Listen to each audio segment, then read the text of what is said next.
आप सभी को जय श्री कृष्णा, राधे राधे। आइए सुनते हैं धार्मिक कहानी, जो एक रहस्यमय कहानी है, धर्म और परिवार।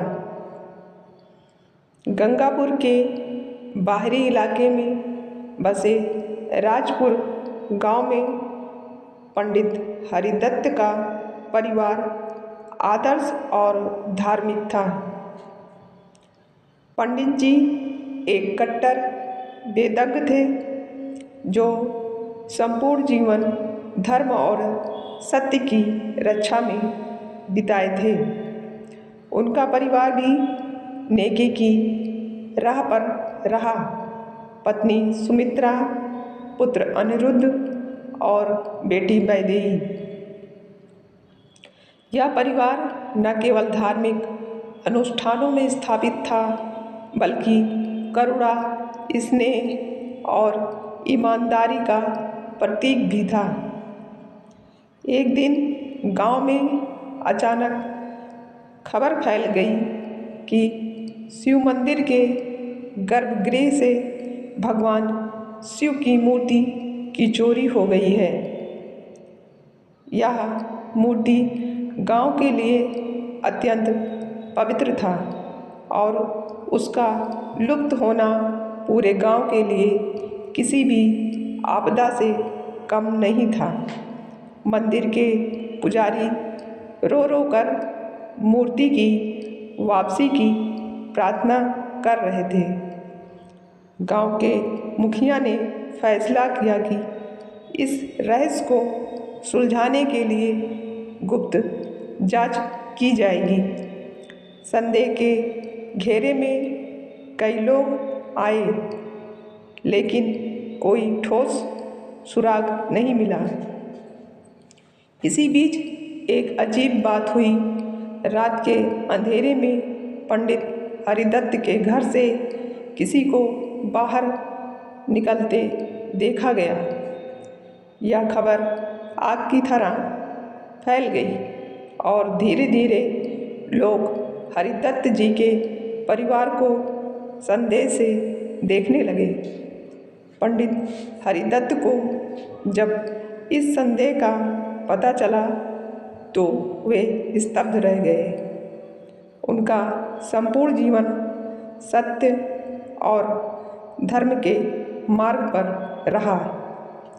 उनका परिवार भला कैसे हो सकता है, लेकिन गांव वालों की नज़र में अब श्रद्धा के बजाय शंका था। मुखिया ने पूरे गांव में खुलेआम कहा, अगर कोई दोषी नहीं है तो हमें सच सामने लाने के लिए हर परिवार की परीक्षा लेनी होगी। पंडित हरिदत्त को भी यह स्वीकार करना पड़ा। उन्होंने अपने परिवार के साथ मंदिर में शिव के सामने शपथ ली कि यदि उन्होंने या उनके परिवार ने यह अपराध किया है तो स्वयं भगवान उन्हें दंड देंगे। लेकिन कोई परिणाम नहीं निकला। इसी बीच पंडित हरिदत्त के पुत्र अनिरुद्ध को एक गुप्त संदेश मिला।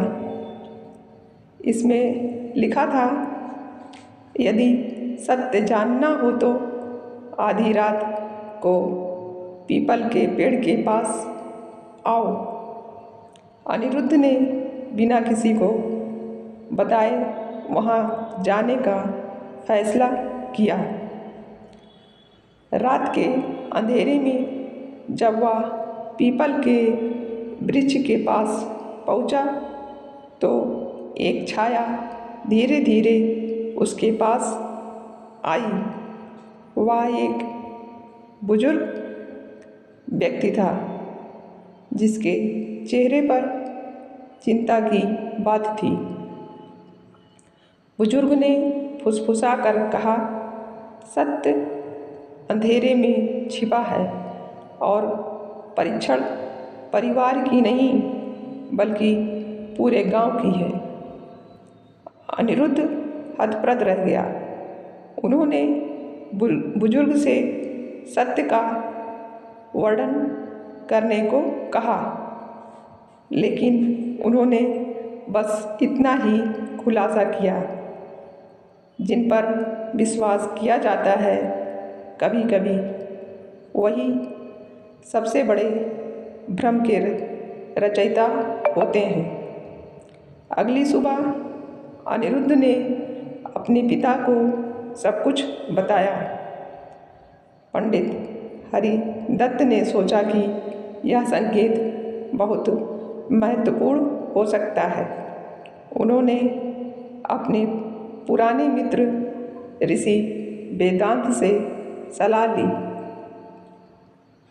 ऋषि वेदांत ने ध्यान आकर्षित किया और कहा, इस चोरी के पीछे कोई बाहरी व्यक्ति नहीं है बल्कि कोई अज्ञात ही है, लेकिन सत्य को स्वयं का सामना करना पड़ता है। उसी रात मंदिर के पास छुपकर देखने का निर्णय लिया गया। पंडित हरिदत्त, अनिरुद्ध और गांव के कुछ विश्वसनीय लोग छुपकर देख रहे थे। आधी रात होती है। मंदिर की ओर से एक छायादार दृश्य। जब वह गर्भगृह के पास पहुंची तो लोगों ने उसे घेर लिया। जब दीपक जलाया गया तो सामने गांव का सबसे श्रद्धेय व्यक्ति खड़ा था, मुखिया स्वयं। गांव वाले अवाक रह गए।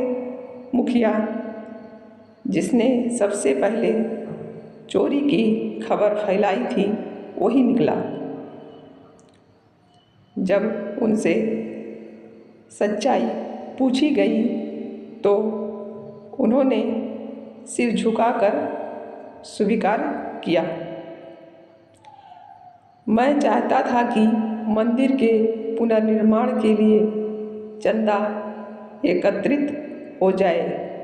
सोचा था अगर मूर्ति नष्ट हो जाएगी तो लोग अधिक दान कर देंगे, तो मैंने यह किया।